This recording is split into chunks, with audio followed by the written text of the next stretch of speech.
Bem, esta conferência se intitula A História do Clímax Vindouro, porque isso é exatamente do que ela trata. Depois de termos visto todas as coisas terríveis que estão sucedendo nesta terra, e como se levantam dois grupos, e como finalmente esses dois grupos vão se chocar. E é tão óbvio que um grupo está na grande maioria, mas eles não têm absolutamente nenhuma possibilidade de obter êxito. Portanto, o que nos resta fazer é ter fé. Lembram-se de Apocalipse 18, 1 a 4? Depois disto, vi outro anjo descer do céu com grande poder, e a terra foi iluminada com sua glória.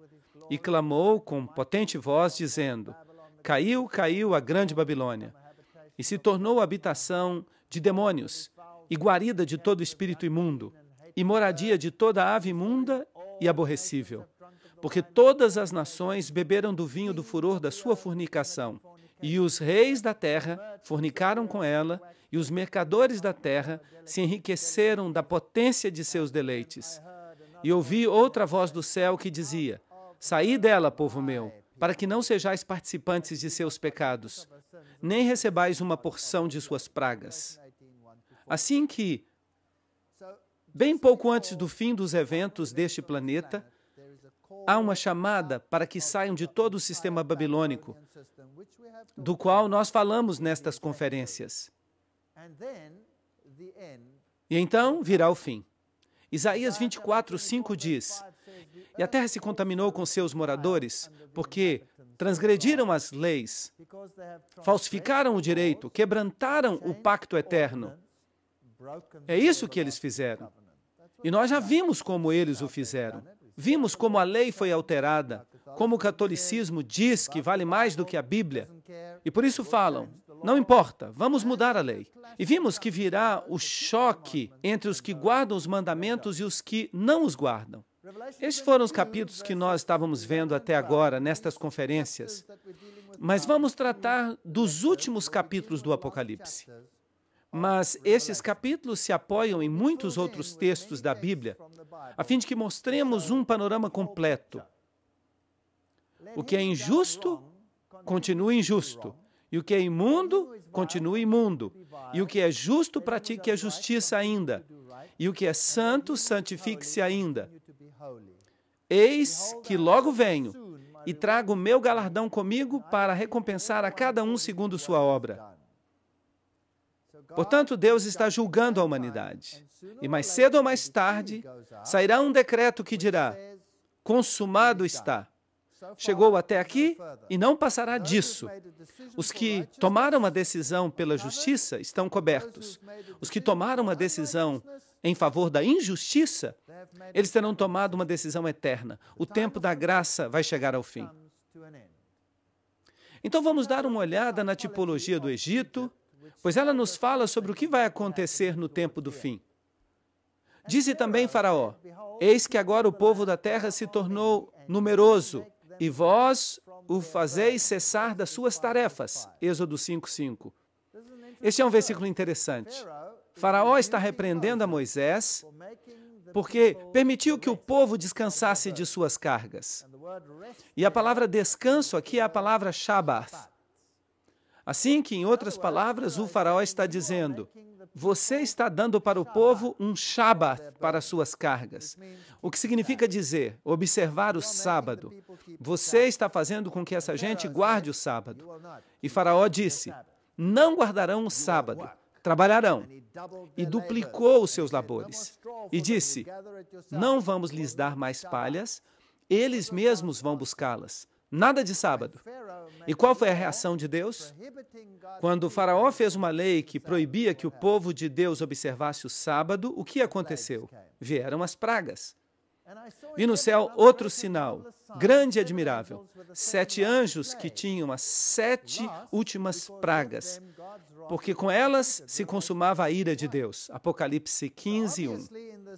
Assim que, evidentemente, nesse tempo, depois que estas leis forem feitas e depois que tenham sido decretadas, as pragas virão. No Egito foi feita uma lei proibindo que as pessoas observassem o sábado. E quando essa lei foi feita e foi implementada, vieram as pragas. Naquele momento houve 10 pragas, porque era uma tipologia. Mas agora são 7 pragas. Este é o último evento. E isto significa que nenhuma dessas pragas afetará o povo de Deus. E então virá o tempo do fim. Portanto, a pergunta é, como vai ser esse fim? O que ensina a Bíblia? O que ensina o mundo? Vamos ver que o que o mundo ensina é exatamente o contrário do que a Bíblia ensina. E é um fenômeno muito estranho. Bem, ruína e destruição. A pergunta é, há esperança? Bem, se não houvesse, não poderíamos sorrir. Vejamos Tito 2,13. Aguardamos a esperança bem-aventurada e a manifestação gloriosa do nosso grande Deus e Salvador Jesus Cristo. Esta é a esperança, e é a única esperança que temos. Esta é a solução para o problema. Agora, como será quando Jesus vier? Há tantas doutrinas no mundo aí fora. As pessoas estão esperando a chegada de um Messias. Se você for a Israel no dia de hoje e for até a Porta Dourada, você verá que as tumbas são colocadas ali, porque eles creem que quando o Messias voltar, ele vai entrar pela Porta Dourada. A porta vai abrir, os mortos ressuscitarão e eles serão os primeiros naquela cidade. E é claro, esta Porta Dourada conduz até a mesquita, onde supostamente Maomé subiu ao céu. A cúpula da rocha. Bem, os judeus esperam o Messias e todo mundo está falando de um milênio de paz. Você já ouviu falar desse milênio de paz? Não há um movimento religioso sequer que não pregue sobre isso, exceto um. Somente um. Então, o que vai suceder quando Jesus voltar? Lembrem-se que a Bíblia fala de 4 vindas de Cristo. A primeira é como bebê, a primeira vinda. Ele vem como criança. A virgem dará à luz um filho, Isaías 7,14. Na segunda, ele vem ao ancião de dias, Daniel 7,13 diz: E vi que com as nuvens do céu vinha um semelhante ao Filho do Homem, que vinha até o ancião de dias. E Daniel vê esta grande cena no céu, enquanto que o chifre pequeno, o catolicismo, está realizando seus planos aqui na terra. Assim que Jesus não está vindo a esta terra neste momento. Trata-se de uma mudança de atividade no céu. Jesus recebe o poder, a honra e a glória. E o tempo da graça chega ao fim. Depois disso, temos a vinda em glória, que chamamos de segunda vinda de Cristo. E depois disso, uma vinda final para restaurar a terra e estabelecer o reino. Então, há 4 vindas na Bíblia, e nós precisamos distingui-las cuidadosamente. Os judeus ignoraram totalmente a primeira, porque eles esperavam a vinda final. Eles ignoraram esta vinda. E ignorarão a vinda final. Estavam somente esperando o estabelecimento do reino. Mas é necessário que consideremos cada vinda cuidadosamente e entendamos qual é qual na Bíblia. Não é uma coisa fácil. Não basta ler e dizer, bem, tudo fala acerca da restauração, é isto que vai acontecer. Isaías 7,14. Portanto, o Senhor mesmo dará o sinal. A virgem conceberá e dará à luz um filho, e lhe chamará Emanuel, Deus conosco.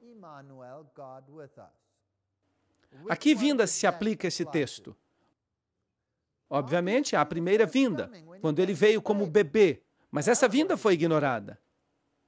Eis que a virgem conceberá e dará à luz um filho, e será chamado Emanuel, que traduzido significa Deus conosco, Mateus 1,23. Assim que na primeira vinda, Jesus pagou o preço do pecado. Mas ele erradicou o pecado? Não. Não que eu saiba.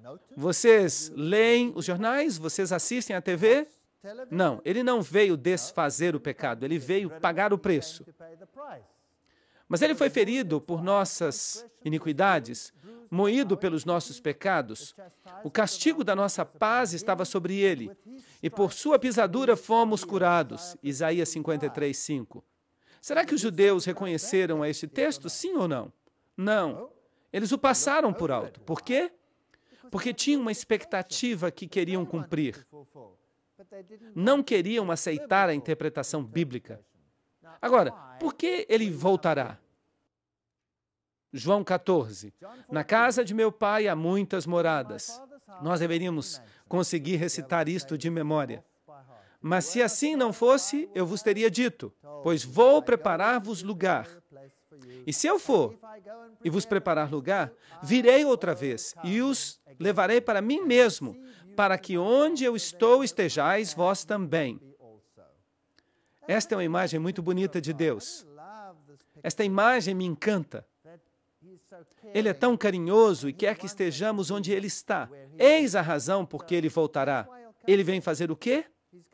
Ele vem para que possamos estar onde Ele está também. E eu os tomarei e os levarei para mim mesmo, diz o texto, de maneira que Ele vai nos receber para si. E nós precisamos saber como Ele vai voltar, porque a Bíblia diz, tenham cuidado, porque se levantarão falsos cristos no mundo. A Bíblia não diz isso? Então pergunto, como Ele vai voltar? Bem, esses são os critérios bíblicos. A segunda vinda será universalmente visível. Universalmente visível. Será que os mormons ensinam isto? Não. Eis que vem com as nuvens e todo olho verá. Apocalipse 1:7. Isso significa que não haverá ninguém que não se dê conta de que ele veio. Bem, como esse texto se encaixa no arrebatamento secreto? Há um problema aqui, não é verdade? Não se pode ter um arrebatamento secreto quando todo o olho verá. Não há nada secreto, todo o olho verá. Porque como o relâmpago que sai do Oriente e se mostra até o Ocidente, assim será também a vinda do Filho do Homem. Mateus 24:27. Há algo secreto mencionado neste verso? Não creio. Parece bastante visível. Ele será universalmente visível quando voltar. Agora, a Bíblia fala que ele voltará com as nuvens. O que significa isto? Será que significa que ele vai voltar num dia de chuva? Aquele que faz das nuvens a sua carroça, aquele que anda sobre as asas do vento. Salmo 104:3. Se considerarmos o paralelismo hebraico neste versículo, as nuvens servem, então, de sua carroça. Os carros de Deus são 20.000 e vários milhares de anjos. O Senhor entre eles, como no Sinai, assim também no santuário. Salmo 68:17. Então, o que ensina o paralelismo hebraico? Jesus vai voltar com os anjos. Quando ele voltar, ele vai voltar com a glória de todos os seus anjos. E quantas pessoas o verão? Todo olho verá. Como o relâmpago brilha desde o oeste, assim será a vinda do Filho do Homem. E verão o Filho do Homem voltando nas nuvens do céu com poder e grande glória. Mateus 24:30. Percebem o quadro? Portanto, isto significa que Jesus voltará com seus anjos. É isto que significa. E quando se manifeste o Senhor Jesus no céu com os anjos do seu poder. 2 Tessalonicenses 1:7.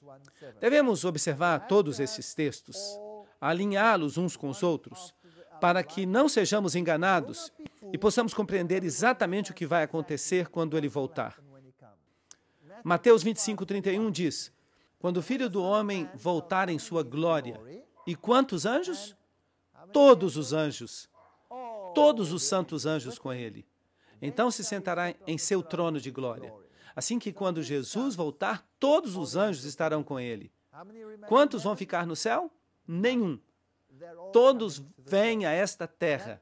Isto é, trilhões de trilhões de trilhões de anjos. Um espetáculo incrível. Isto sim vai ser algo inacreditável. E quando ele voltar em sua glória e a glória do Pai e dos santos anjos, Lucas 9:26. O que nos diz este texto? Podem imaginar a glória do Pai? Jesus vai voltar com a glória do Pai. Agora, se ninguém pode ver a Deus e viver quando se é pecador, O que vocês creem que isto vai fazer com as pessoas que se recusaram a abandonar o pecado? Vai ser um problema.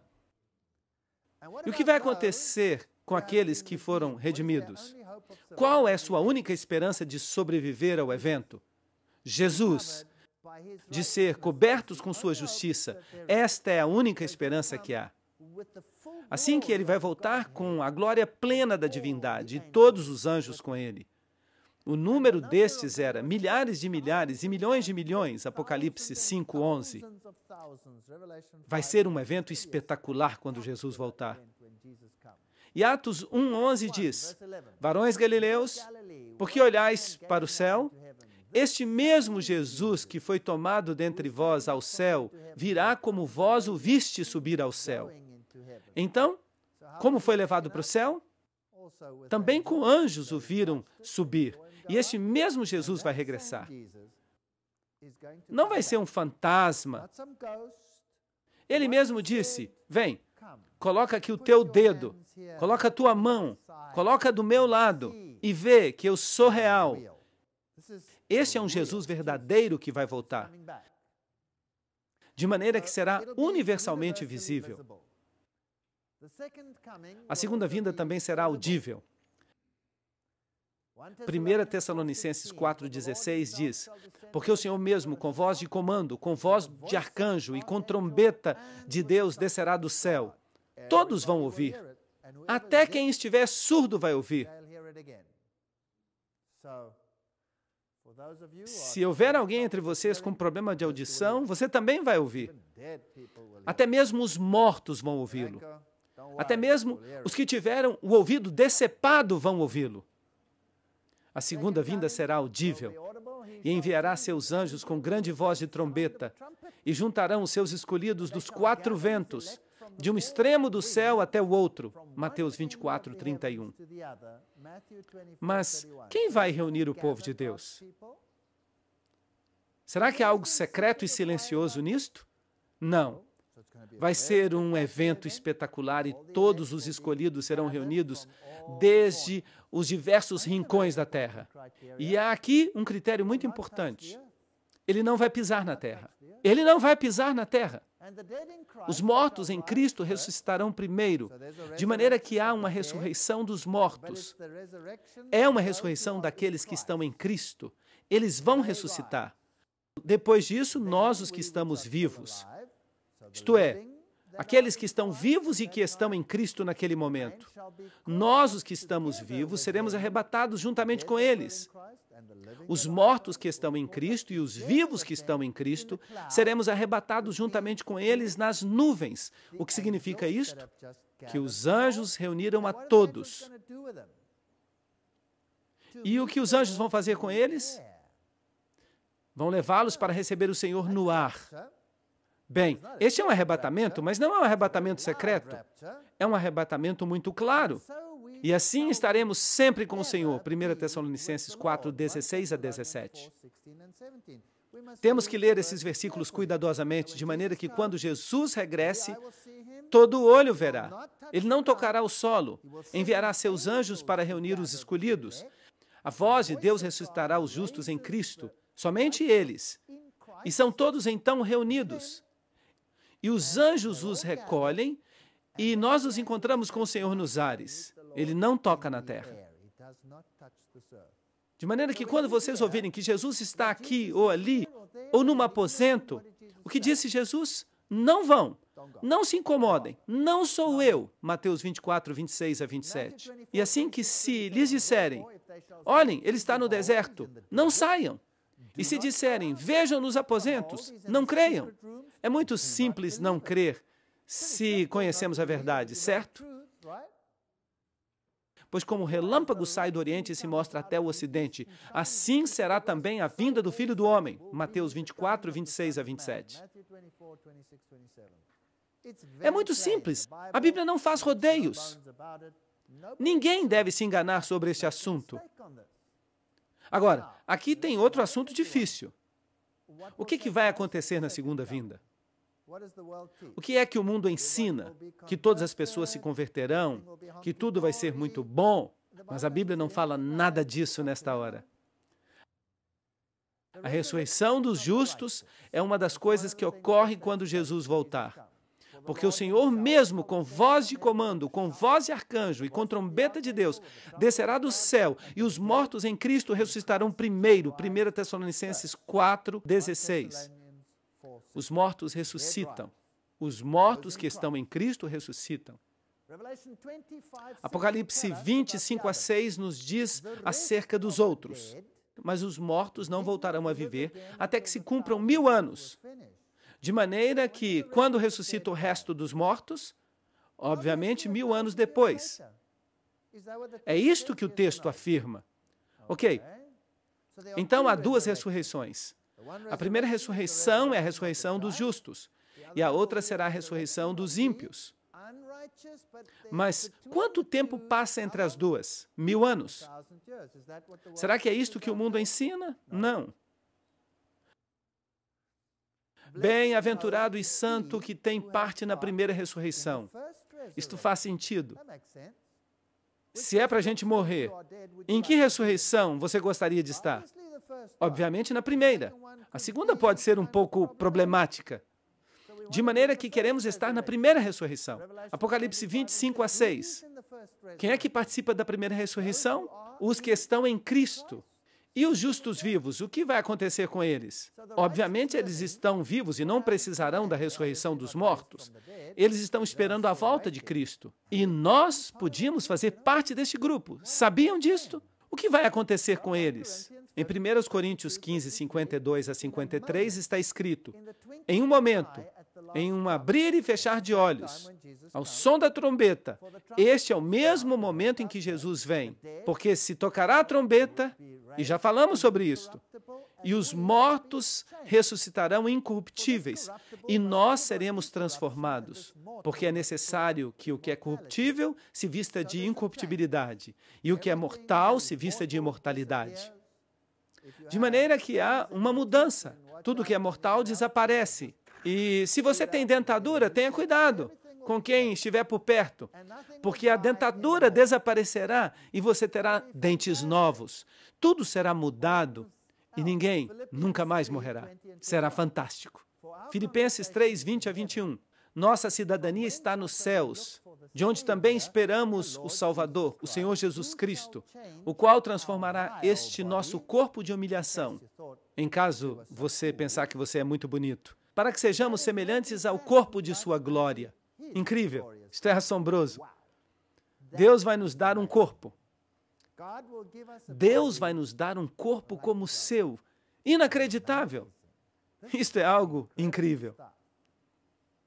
Mateus 13:49-50. Assim será no final dos tempos. Os anjos sairão e separarão os maus dos justos e os lançarão no fogo eterno. Ali haverá choro e ranger de dentes. O que significa isto?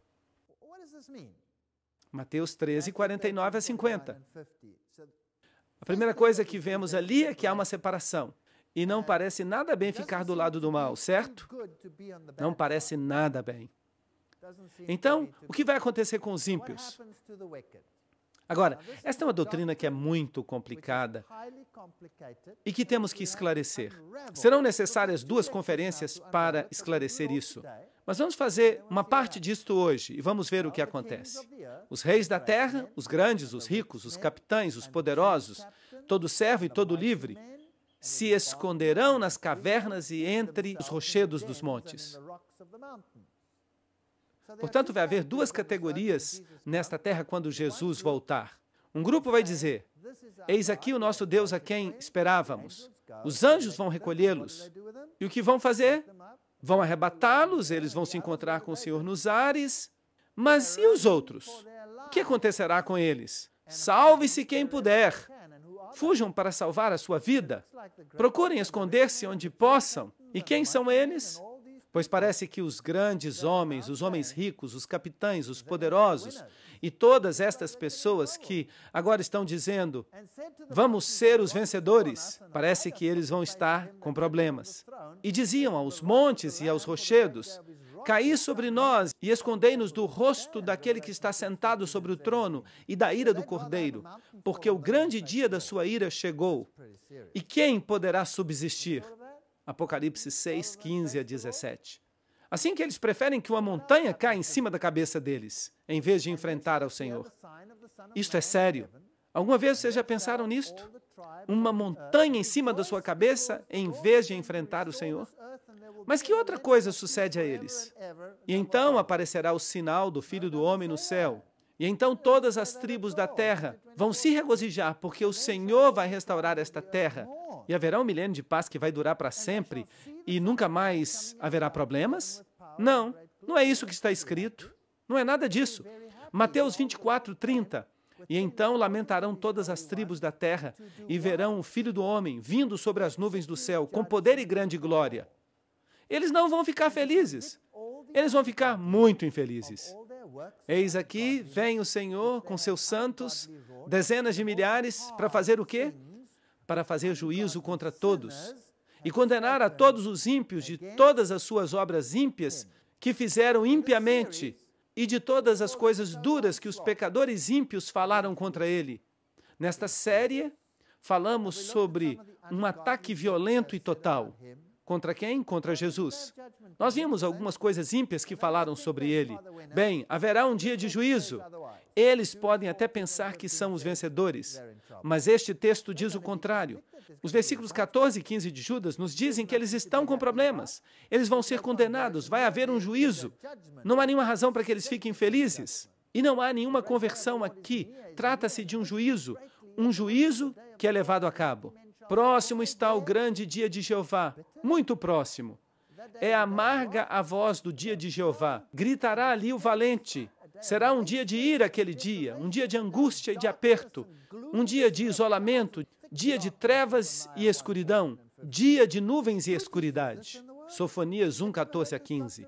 Quem é que ensina isto no mundo? Vocês já ouviram alguma vez esta doutrina ser pregada em alguma igreja? Nunca. Ninguém prega isso.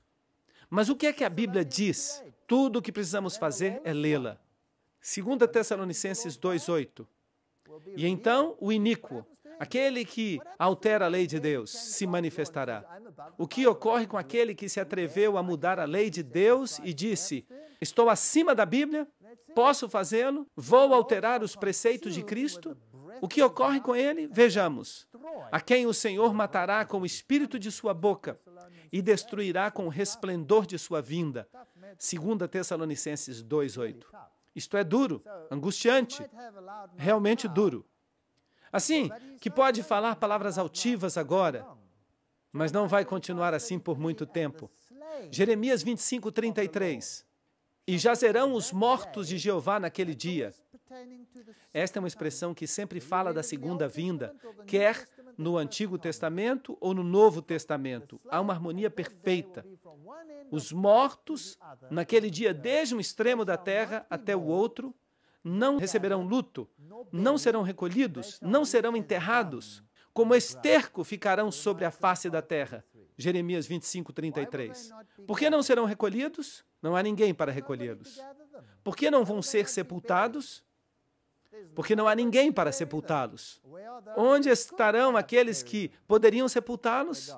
Terão ido embora. E não vai ser nada secreto. Percebam que eu só estou lendo a Bíblia. Tudo o que estou falando é bíblico. Vou consumir totalmente todas as coisas da terra, diz Jeová. Consumirei tanto o homem quanto o animal. Vou consumir as aves dos céus e os peixes do mar e as pedras de tropeço para os ímpios. E cortarei o homem da face da terra, diz Jeová. Será que os animais pecaram? Por que é que o Senhor vai destruir todos os animais também? Por causa do pecado que estão sofrendo. Os animais se degradaram, se tornaram enfermos. Se vocês já estudaram a paleontologia, vocês sabem que os animais eram enormes no passado. Tudo era muito mais grande do que é hoje. E eu aposto que nenhum cachorro padecia as enfermidades que agora padecem. Não creio que os animais sofressem naquela época como sofrem agora. Em sua misericórdia, Deus vai pôr um fim em toda a criação. Então, quem é que vai ficar vivo nesta terra quando Jesus voltar? Ninguém. Exceto uma pessoa. Mas daqui a pouco eu falo sobre isto.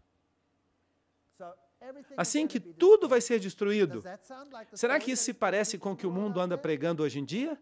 Não, não parece. Mas o Salmo 110 diz: o Senhor está à tua destra, quebrantará os reis no dia da sua ira, julgará as nações e as encherá de cadáveres, quebrantará os líderes da terra. Salmo 110, 5 e 6. Então, o que vai acontecer com essa gente que ficou falando de maneira tão altiva contra ele? Eles vão morrer. Vão morrer. Jeremias 4, 23 a 28. Olhei a terra e eis que estava assolada e vazia, e os céus, e não havia luz neles. Olhei para os montes, e eis que se abalavam, e todas as colinas foram destruídas. Olhei e não havia homem, e todas as aves do céu se foram. Há harmonia entre os profetas ou não? Claro que há. Olhei e eis que o campo fértil se tornou em deserto. E quantas cidades? Todas as suas cidades foram assoladas diante de Jeová, diante do ardor de sua ira. Porque assim disse Jeová: toda a terra será assolada, mas não a destruirei completamente. Por isso ficará de luto a terra, e os céus em cima escurecerão. Porque eu falei, eu pensei, e não me arrependi, nem desistirei disso. Portanto, embora aqui tudo esteja morto, ainda não é o fim. Ainda há outras coisas pela frente. Muitas coisas interessantes vão ocorrer. E temos que esclarecer isso, de maneira que este arrebatamento não será secreto. Mateus 24, 38 a 42. Porque como nos dias antes do dilúvio estavam comendo e bebendo, casando-se e dando-se em casamento, até o dia em que Noé entrou na arca, e não entenderam, até que veio o dilúvio e os levou a todos. Assim será também na vinda do Filho do Homem. Serão todos levados, como vimos. Então estarão dois no campo, um será tomado e o outro será deixado. Duas mulheres estarão moendo no moinho, uma será tomada e a outra será deixada. Vigiai, pois, porque não sabeis em que hora virá o vosso Senhor. É este o texto que eles usam para falar do arrebatamento secreto. Será que o texto diz que um será tomado secretamente e o outro será deixado? Será que fala isso? Não. Tudo o que diz é que um será tomado e o outro será deixado. Em outras palavras, o que acontecerá com o justo? Anjos o recolherão e o levarão para onde? Para se encontrar com o Senhor nos ares. E o ímpio? O que acontece com ele? Ele fica aqui e será morto. É só isso. Não há um arrebatamento secreto aqui. Será que existe alguma falta de harmonia entre isto e o que lemos? Não. Os dispensacionalistas afirmam que o anticristo se levantará depois do arrebatamento secreto. Mas a Bíblia claramente ensina que este poder vai surgir da igreja e não depois da igreja. 1 João 2, 18 e 19. Filhinhos, esta é a última hora. E conforme ouvistes que o anticristo vem, assim, agora, surgiram muitos anticristos. Por isto sabemos que este é o tempo do fim. Saíram dentre nós, mas não eram de nós. Porque se tivessem sido de nós, teriam permanecido conosco. Mas saíram para que se manifestasse que nem todos pertencem a nós. Portanto, se o dispensacionalismo ensina que o anticristo virá no futuro e que não virá de dentre os cristãos, mas de outra sociedade que vai perseguir os judeus, é isto que afirmam, isto não é bíblico, não é bíblico.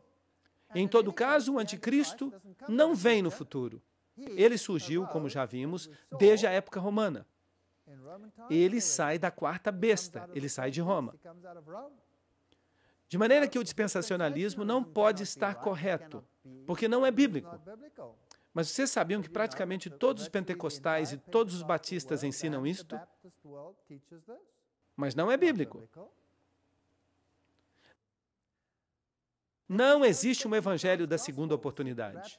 O arrebatamento secreto ensina um evangelho de segunda oportunidade. Ensina que aqueles que estão em pecado receberão outra oportunidade, de maneira que está estabelecido para os homens que morram uma única vez, e depois disso, o juízo. Não existe uma segunda oportunidade, é isto que diz Hebreus 9, 27. É agora ou nunca? Deixe o homem ímpio o seu caminho e o homem iníquo os seus pensamentos e volte-se para o Senhor, o qual dele terá misericórdia, e para o nosso Deus, o qual é amplo para perdoar. Isaías 55, 7. Não há aqui uma múltipla escolha. O justo e o ímpio se revelam ao mesmo tempo. Deus é justo. Ele dará aflição como castigo aos que nos perseguem e dará alívio aos que sofrem, e a nós também. Isto vai acontecer quando o Senhor Jesus se revelar no céu, com fogo ardente, com seus anjos poderosos. Será que há aqui uma segunda oportunidade? Sim ou não? Será que haverá um arrebatamento secreto? Será que ele é bíblico? Sim ou não? Decidam com base no texto bíblico. Ele está aí. É simples. A Bíblia não pode mentir. Deixai crescer juntamente um com o outro até a colheita. E no tempo da ceifa eu direi aos ceifeiros: recolhei primeiro o joio e atai-o em feixes para ser queimado. Depois recolhei o trigo para levá-lo ao meu armazém. Mateus 13, 30. Será que isso é um arrebatamento secreto com uma segunda oportunidade? Não. Tudo acontece quando o Senhor volta. Assim que praticamente quase todo mundo protestante está ensinando uma doutrina jesuíta, a ideia de Alcácer e Rivera, com o futurismo, o preterismo. As duas doutrinas começadas pelos jesuítas, as duas são ensinadas no mundo protestante. Elas não são bíblicas, são uma mentira flagrante para enganar as pessoas de modo que não obedeçam aos preceitos de Deus. O arrebatamento não é secreto. O povo de Deus, aqueles que lavaram as suas roupas no sangue do Cordeiro, têm que passar pela tribulação. Eles não serão arrebatados antes dela. E eu pergunto, será que os israelitas foram arrebatados quando as pragas caíram sobre eles? Não. Eles estavam ali e viram uma diferença entre eles e os outros. E logo eles foram levados. E o que sucedeu a Faraó e a seu exército? Foram destruídos. Esta é uma tipologia. É uma pequena representação de uma realidade maior no final dos tempos.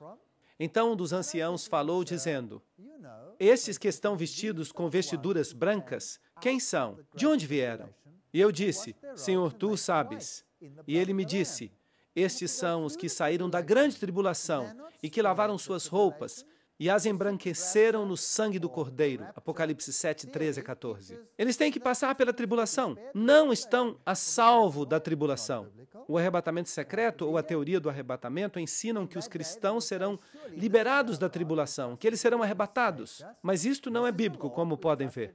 Este é o Senhor a quem esperamos. Nós desfrutaremos e nos alegraremos em sua salvação. Isaías 25, 9. Dois grupos. Um gemendo e o outro se regozijando. De maneira que não há arrebatamento secreto. Há uma vinda gloriosa do Senhor. E há uma destruição dos ímpios vivos. Mas e os vivos que estiverem mortos? Permanecerão mortos. Que, de fato, não é uma maneira estranha de dizer isso, certo? Os mortos que morreram em pecado permanecerão mortos. Por quanto tempo? 1000 anos. E quais são os sinais da sua vinda? Guerra e angústia entre as nações, terremotos. Será como nos dias de Noé. O evangelho será pregado em todo o mundo, haverá tribulação, falsos cristos se levantarão e haverá sinais no sol, na lua e nas estrelas. Nós já vimos muitos desses sinais nestas conferências e nos nossos temas. Em Mateus 24, 2 a 3, é Jesus quem fala. Vêem tudo isto? De certo vos digo que não ficará pedra sobre pedra que não seja derribada. Isso era uma tipologia do que ia acontecer na terra.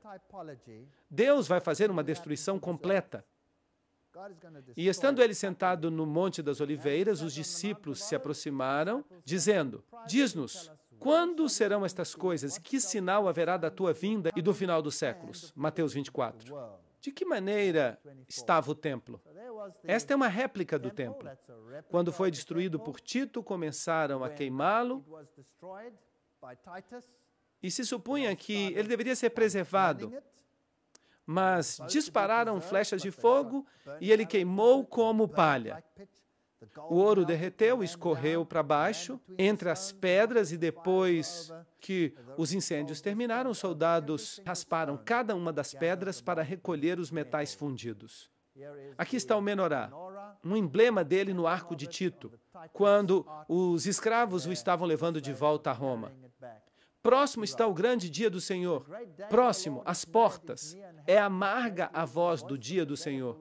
Gritará ali o valente.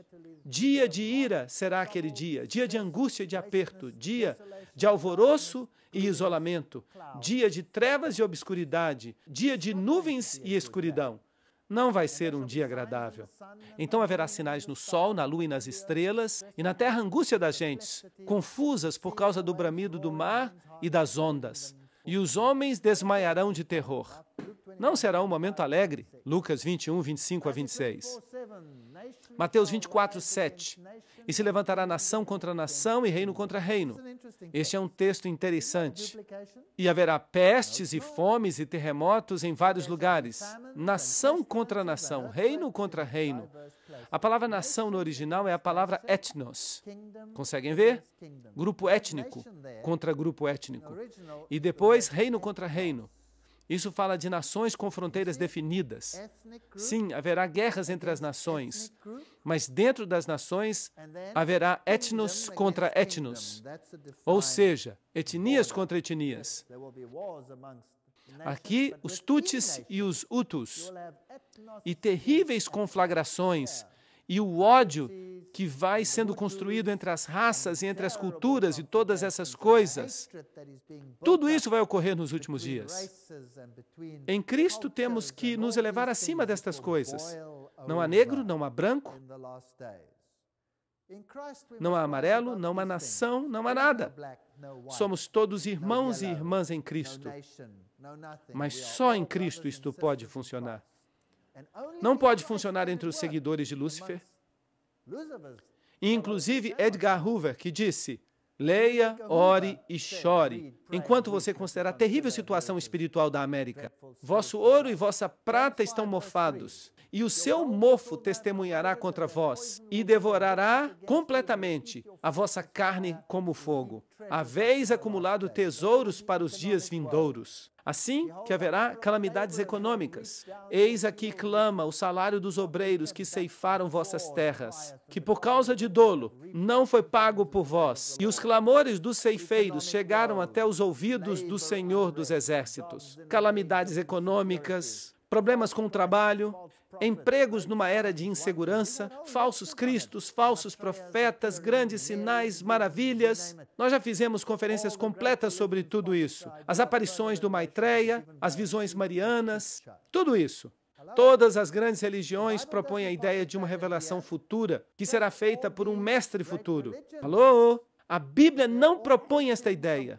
Somente estas grandes religiões, mas elas todas estão ensinando algo contrário à Bíblia. Os cristãos esperam pelo regresso de Cristo. Os budistas buscam a chegada de outro Buda, o Senhor Maitreya. Enquanto que os muçulmanos esperam o Imam Mahdi, os hindus uma reencarnação de Krishna e os judeus o Messias. Todos vão ter uma grande surpresa, porque nada disso vai acontecer. Mas quando o Senhor vier, eles vão saber. Considera isto, que nos últimos dias haverá tempos perigosos, haverá homens amantes de si mesmos, avarentos, presunçosos, soberbos, blasfemos, desobedientes aos pais, ingratos, ímpios, sem afeto natural, desleais, caluniadores, intemperantes. A lista é simplesmente interminável. Cruéis, enfatuados, amantes dos prazeres, terão aparência de piedade, mas negarão a sua eficácia. Em vez de paz universal, haverá armas universais. E muitos se ofenderão e vão trair uns aos outros. E haverá ódio entre eles. Mateus 24, 10. Isto é o pior de tudo. Sabem que este evangelho vai causar divisão? Conseguem perceber isso? Será tão divisivo que algumas pessoas vão se defender e vão ser traídas e acabarão na prisão. A polícia vai ficar fora de controle. Você acha que você vai estar seguro quando estiver na prisão? Eu não creio. Se Deus não estiver com você, você não será salvo. Você se lembra daquele massacre no Japão, quando mataram várias pessoas com gás? A terra vai ficar amarrotada como uma vestidura. Haverá calamidades econômicas, haverá calamidades ecológicas, dilúvios, furacões, tormentas, grandes catástrofes. E será que no meio desta tormenta você vai encontrar o amor de Jesus? Como gemem os animais? O gado está perplexo, porque não tem pasto. Sim, os rebanhos de ovelhas estão desolados. Ó Senhor, a ti clamarei, porque o fogo devorou os pastos do deserto. Grandes incêndios. Na terra não haverá leite ou mel. Isto aqui aconteceu na Austrália, no último episódio do El Niño. Aqui estão os incêndios da Califórnia e os problemas com a AIDS. Que ninguém se engane a si mesmo. Estamos sendo arrastados para uma catástrofe, disse Walter Lippmann. Alguns sinais adicionais: aumento do conhecimento, aumento da atividade demoníaca, desvio da fé, calamidades econômicas, aumento dos falsos ensinos, aumento no tráfego e na velocidade, desobediência, anarquia. Mas tu, Daniel, sela as palavras e fecha o livro até o tempo do fim. E em breve, o saber se multiplicará. A palavra de Deus ficará clara. Também haverá conhecimento literal, que incrementará. E isso vai contribuir para a difusão do Evangelho. E haverá muitos espíritos imundos e rãs, e todos estes animais e falsos profetas, e todas estas coisas estranhas quando o Senhor voltar. São espíritos de demônios que operam milagres.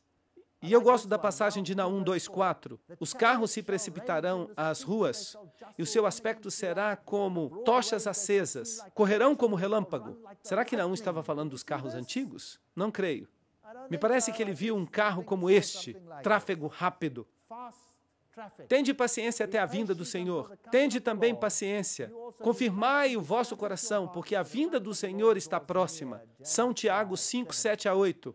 Quando estas coisas começarem a suceder, levantai-vos e erguei a vossa cabeça, porque a vossa redenção se aproxima. Lucas 21:28. O Senhor virá em breve, e nós veremos isto em mais detalhe na próxima parte.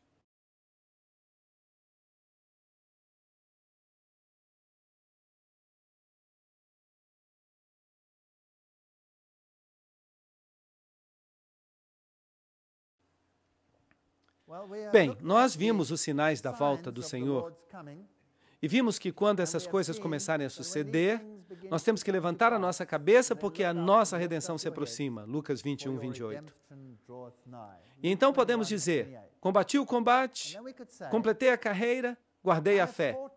E agora me está reservada a coroa da justiça, a qual me dará o Senhor, justo juiz. Quando? Naquele dia. De que maneira Paulo esperava receber a sua coroa? No momento da morte? Não. Esperava recebê-la naquele dia.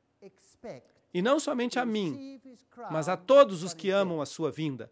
2 Timóteo 4:7-8. De maneira que a recompensa vem quando? Quando o Senhor voltar. Mas que ensina o mundo? Algo totalmente diferente. Ensinam que quando a pessoa morre, o que acontece com ela? Vai para o céu e tem a sua recompensa. E depois, quando o Senhor voltar, essa pessoa tem que pular de novo no seu próprio corpo para ser ressuscitado e para comparecer diante de Deus. Isso é confuso, não é verdade? Será que isso faz sentido? Não tem sentido algum. De maneira que nesse dia recebe a sua recompensa, não antes. Eis que venho como ladrão, bem-aventurado o que vela e guarda suas roupas, para que não ande desnudo e não se veja a sua vergonha. Apocalipse 16:15. De maneira que alguns nem sequer saberão que ele está voltando, porque vós sabeis perfeitamente que o dia do Senhor virá como ladrão à noite. Vocês sabiam que muita gente usa este versículo para falar do arrebatamento secreto? Que quando dizem paz e segurança, então virá sobre eles destruição repentina, como as dores a uma mulher em parto, e não escaparão. Mas agora percebam este versículo. Mas vós, irmãos, não estáis em trevas, para que aquele dia não vos surpreenda como ladrão. De maneira que se você conhece a sua Bíblia, será pego de surpresa? Não. Não deveria ser uma surpresa, mas aqueles que estão esperando coisas maravilhosas e um milênio de paz e todas estas coisas, será que eles serão surpreendidos? Ah, sim. Vão ficar muito surpresos, porque o Pai não julga ninguém, mas concedeu todo o juízo ao Filho. O papado diz que a banca do juízo lhe pertence. Não, não, não. O papado está equivocado. Todo o juízo pertence ao Filho, mas se sentará o juiz e lhe tirarão o seu domínio. Domínio papal, para que seja destruído e arruinado até o fim. Daniel 7:26. Esta é uma referência ao poder do chifre pequeno, o papado. de quem o domínio será tirado. Daniel 7, 13 e 14 diz: E contemplava eu na visão da noite, e eis que nas nuvens do céu vinha um como o filho do homem, que vinha até o ancião de dias, e o fizeram aproximar-se dele. Esta não é a vinda do Senhor. Isto é algo totalmente diferente. E lhe foi dado domínio, glória e reino, para que todos os povos, nações e línguas o servissem.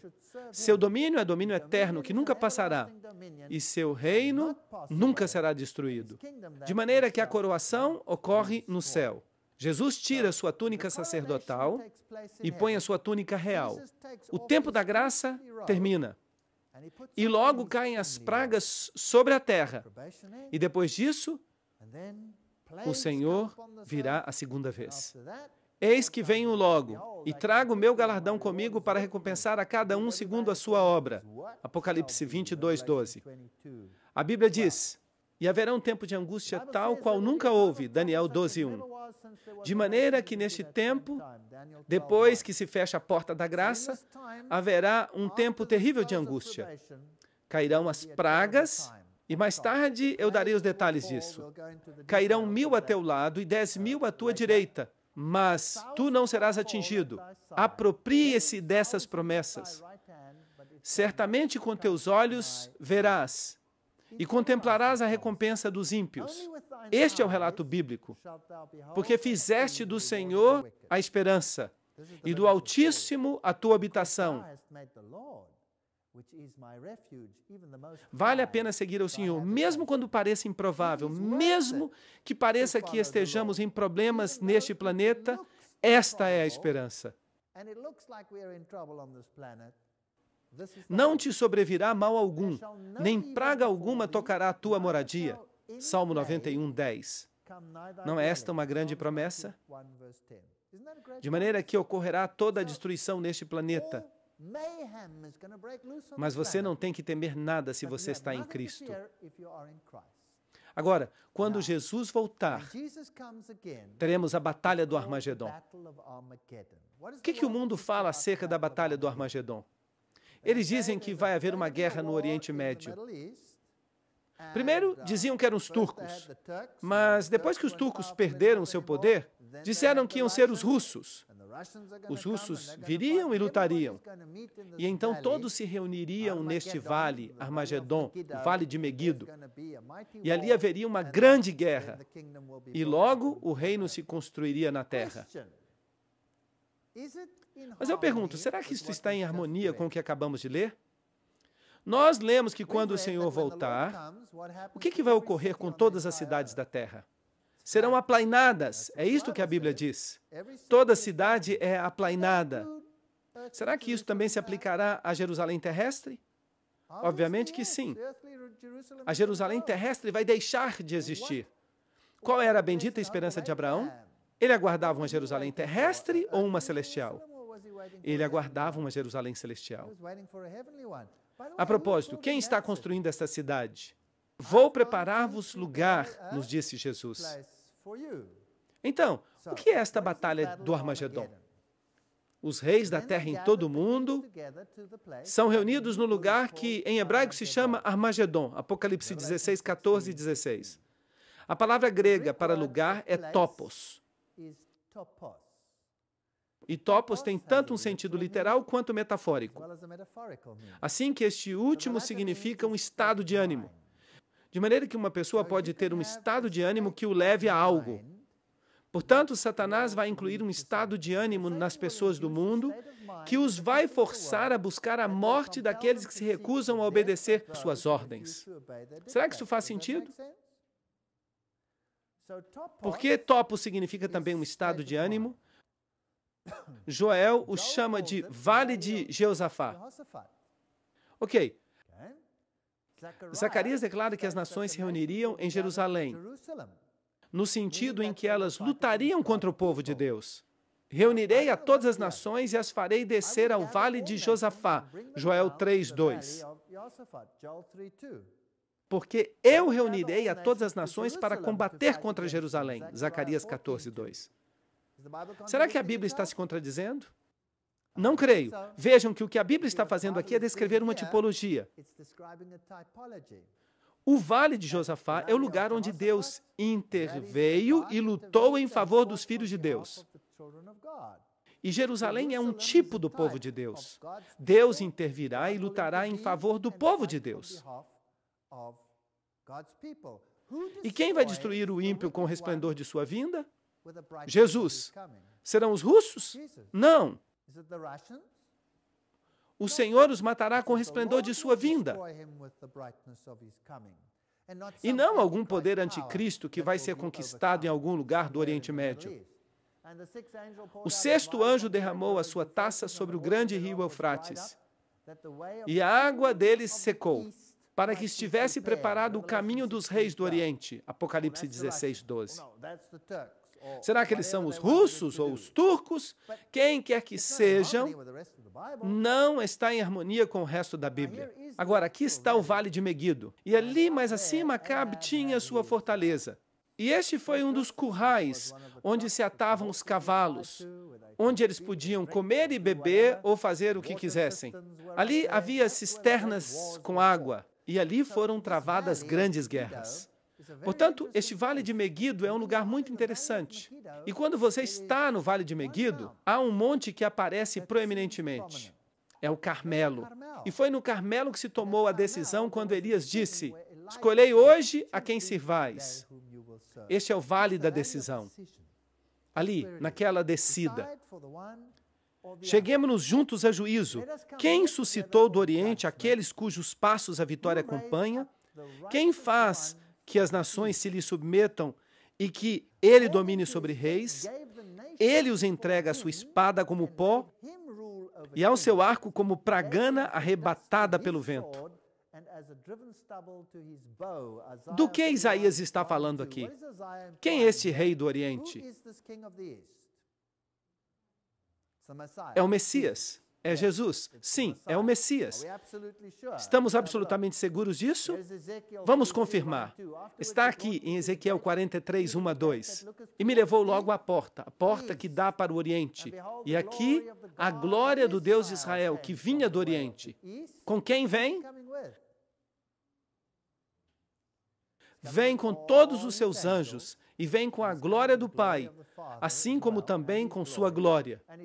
E o ruído era como o ruído de muitas águas, e a terra resplandecia por causa de sua glória.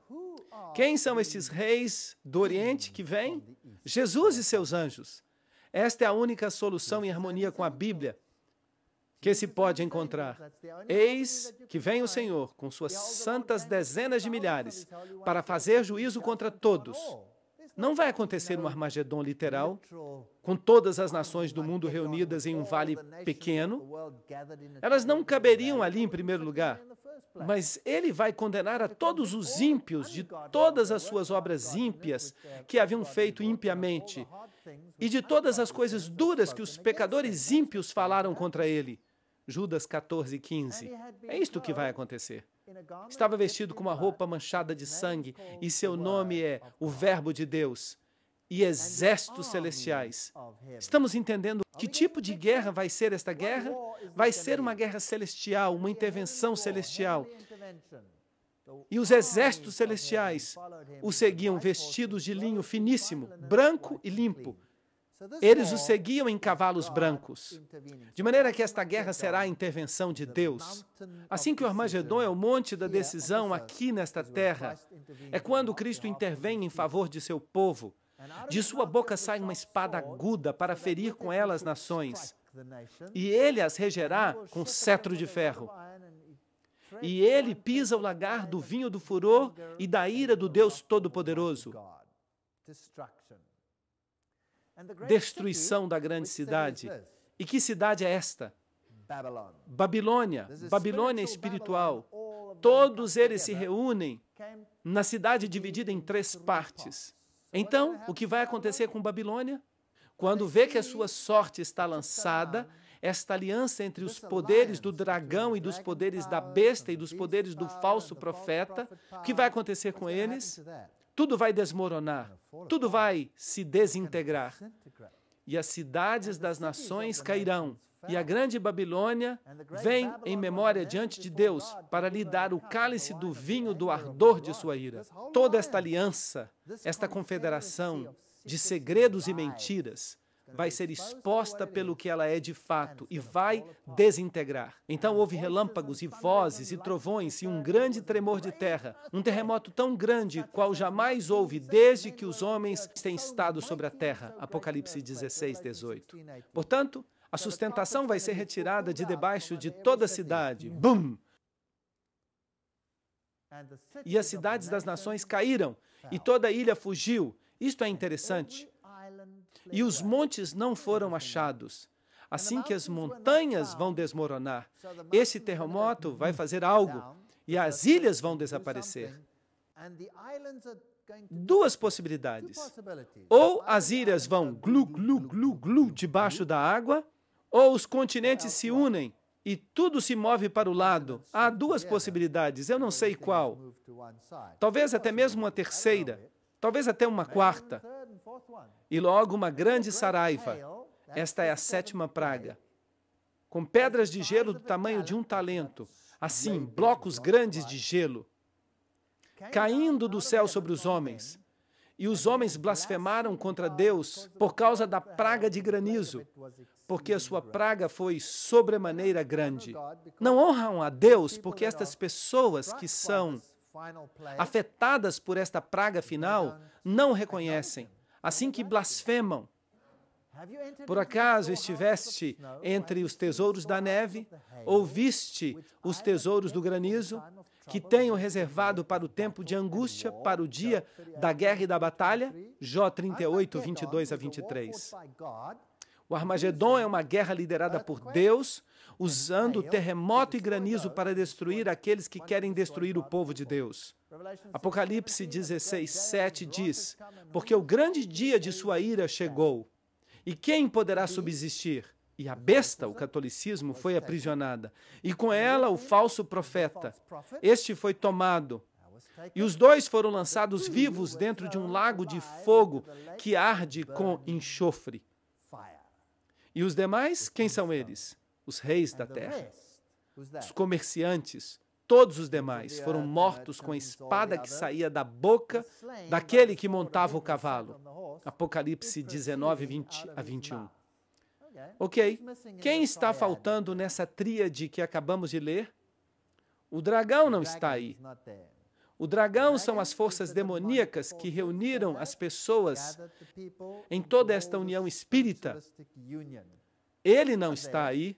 A besta, o catolicismo e o protestantismo apóstata entraram em aliança e todas as forças babilônicas são destruídas, mas as forças demoníacas permanecem. Certamente, Senhor Deus Todo-Poderoso, os teus juízos são verdadeiros e justos, Apocalipse 16, 7. Mas os outros mortos, lembram-se? Não ressuscitaram até que se cumprissem os 1000 anos. Esta é a primeira ressurreição, Apocalipse 25. A propósito, isto parece um pouco estranho. Esta é a primeira ressurreição. Você deve recordar que o Apocalipse está escrito como um quiasma. E estamos lendo de trás para frente, de maneira que as ideias são de trás para frente. O resto dos mortos não reviveram. Mas bem-aventurados e santos são aqueles que têm parte na primeira ressurreição. A descrição se inverte.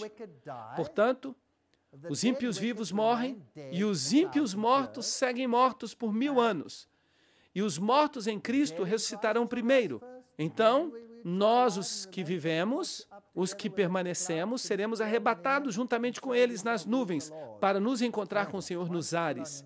E assim estaremos sempre com o Senhor. Assim que os justos vão para o céu, os justos mortos, os justos vivos, trasladados ao mesmo tempo, eles sobem, o resto está morto. Portanto, os justos mortos, junto com os justos vivos, são trasladados para encontrar com o Senhor nos ares. Isto é bíblico? Sim. E ali passam seu tempo futuro com Deus. E o que é que vão ficar fazendo? Bem, vamos ver. E se dirá naquele dia, este é o nosso Deus, a quem esperávamos. E Ele nos salvará. Nós nos regozijaremos e nos alegraremos em sua salvação. Isaías 25, 9. Ou você pertence ao grupo que vai se regozijar, ou pertence ao grupo que chora e se lamenta. 2 Timóteo 1,12. Eu sei em quem eu creio, e estou bem certo de que é poderoso para guardar o meu depósito. Para quê? Para aquele dia. De que dia estão falando sempre? Da vinda de Cristo. Não existe essa coisa de que a gente vai para o céu quando a gente morre. Ou que a gente vai para o inferno quando a gente morre. Quando a gente morre, a gente fica na sepultura. E quando somos ressuscitados, ou fazemos parte da ressurreição da vida, ou da ressurreição da morte. Uma das duas. Agora, vamos continuar com este relato e vamos ver o panorama mais amplo do que vai acontecer durante o milênio. Que história é essa do inferno? Vamos tratar disso em detalhes. Existe ou não existe? E depois disso, vamos ver o que vai acontecer na ressurreição final do reino de Deus.